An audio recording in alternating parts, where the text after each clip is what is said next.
আমাদের মুর্শিদাবাদ জিয়াগঞ্জের শ্মশানের মায়ের মন্দির, শ্মশান কালী মা আমার জগৎজননী মাতা। তো আমি সমস্ত ভক্তদের কাছে এটা বলতে চাইছি যে আপনাদের যদি কোনো রকম সমস্যা হয়, কোনো সাংসারিক সমস্যা হয়, সমস্ত মানুষের সমাজে সমস্যার সমাধান আছে, যদি সন্তান আছে নিয়ে আসুন, তাহলে সন্তান ভালো হবে।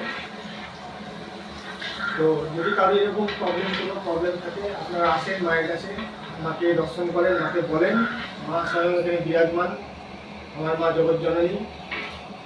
হ্যাঁ,